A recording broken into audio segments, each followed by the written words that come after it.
Yeah, like a lot of rookies, he has ups and downs, but I think if you looked at his trend line, he's trending up, which is, a good sign. There's always going to be things that those guys struggle with over the course of camp. He's very competitive. He's been playing inside and outside. That's potentially something he might have to do. Maybe not, we'll see. But he's also done a really good job. I don't want to speak for Fit, but he's done a really good job on special teams. We like where he's been so far. Jim, when it comes to defensive backs tracking the football in the air, what are things that coaches say? Well, there's a lot of drills we do, just techniques of when to look and how to play. I mean, some of it goes to some guys are better at it than others. I mean, you guys love my other sport analogies, but Charles Barkley was the best rebounder in the league, and 6'4", something like that. It wasn't because he was 6'11" and he was just taller. He just had great anticipation and great timing, great awareness to go for it. So I think there's some of that, but there's other things as far as drill work and when to look and different defenses that you put them in that are more visual than others where their backs are turned. So it's layered so many different ways. It's hard to put it in one category, but yeah, there you go. I know you talked about kind of put it back, but just playing better now than he had been when he started.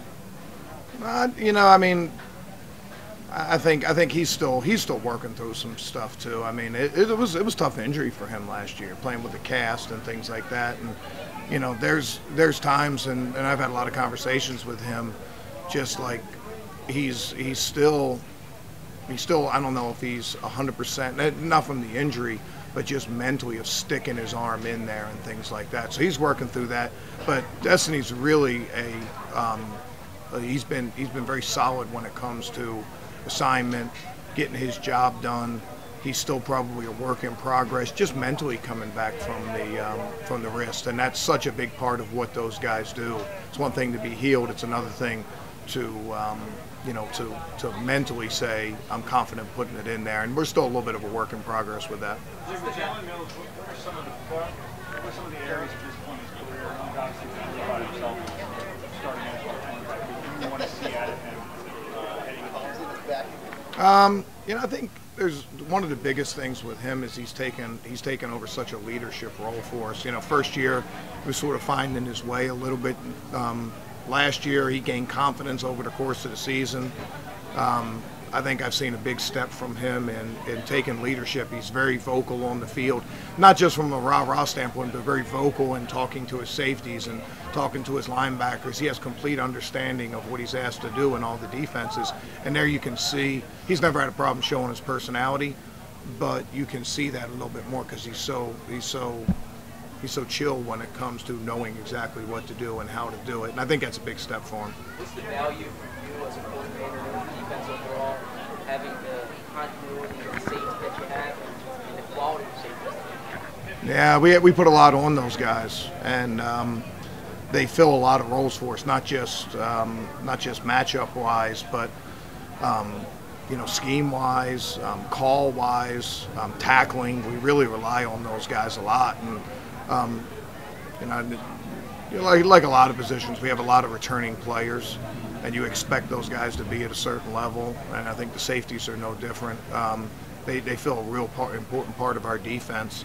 I think the engine that drives our defense is always going to be our defensive line, but the safety's ability to minimize big plays, that was such a big thing for us last year. Their ability to tackle, their ability to be multi-dimensional, play to run, blitz, play coverage. You can use those guys in a lot of different ways. It's a cornerstone of the way that our defense is going.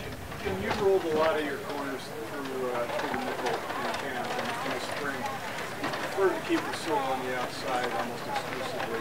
What's gone into your thinking there? Yeah, just his body shape. He's a tall, linear guy.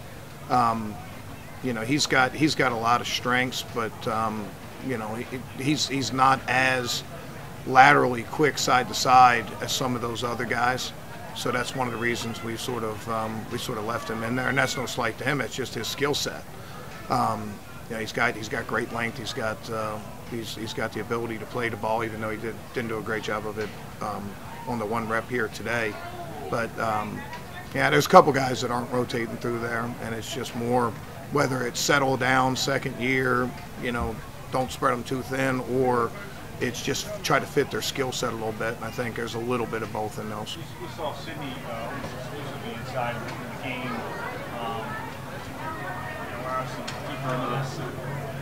Do you know what he can do outside? You just want to kind of stick him in there and see what he can do? No, you know, that game was sort of funny when it came to reps because we wanted to get our first group couple series, but we went 3 and out so quick. You know, you were sort of in a gray zone there, putting them back out.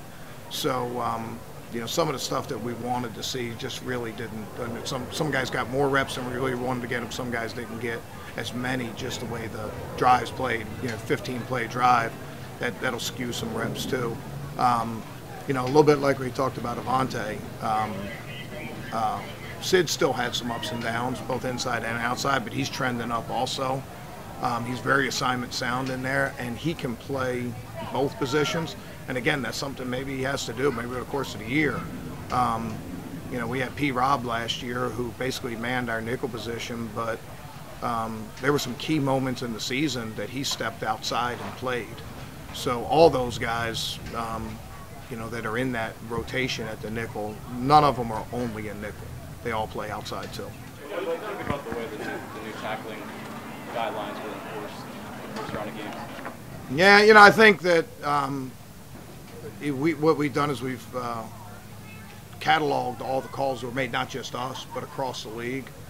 And we're trying to learn from not just the calls that were made against us, but calls that were made across the league. And you know, get some feedback from the league of calls that they liked, that maybe some calls that they thought shouldn't have been thrown, and maybe some that weren't thrown that they thought should have been.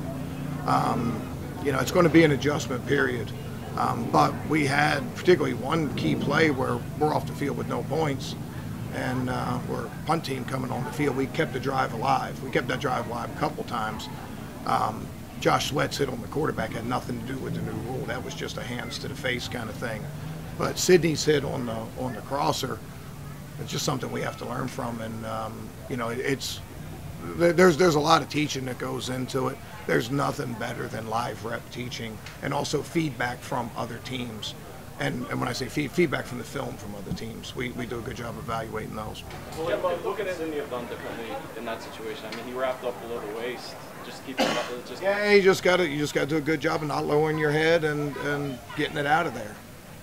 You know, it's nothing to do with hitting the guy in the head. It's using your own head. You don't want to get in position where you tuck your chin and you put your head down.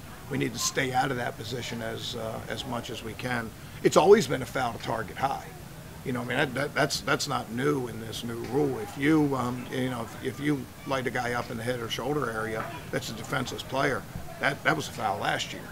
I don't think that was the case with him. He wasn't in the head and neck area, but his head did drop right there at contact. And it doesn't matter if your head's dropping. The way the rule's written and the way they're interpreting, it doesn't matter if your head's dropping, you're hitting them through the thigh, or you're hitting them in the midsection. If your head drops and you lead with contact, it gets thrown. And you know, I mean, that's we want to avoid fouls. We don't want to keep drives alive.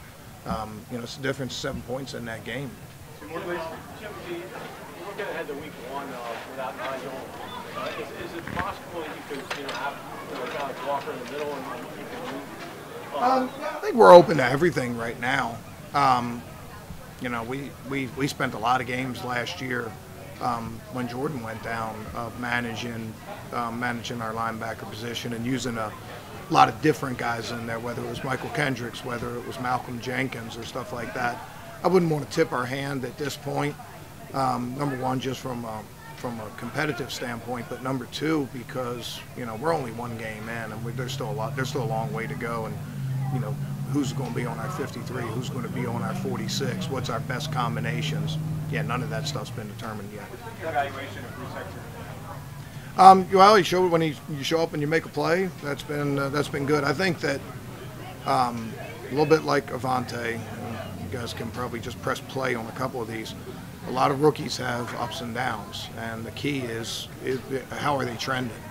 And Bruce has been trending up since, not just training camp. He impressed us during OTAs. like to probably get him a little bit more. But again, the way that game works, you know, just trying to get series, it skewed our numbers. We might even end up, you know, doing some pitch counts and stuff like that. But you make plays, you get rewarded by a little more playing time, and I think Bruce is one of the players that's in that category. Okay. All right, guys.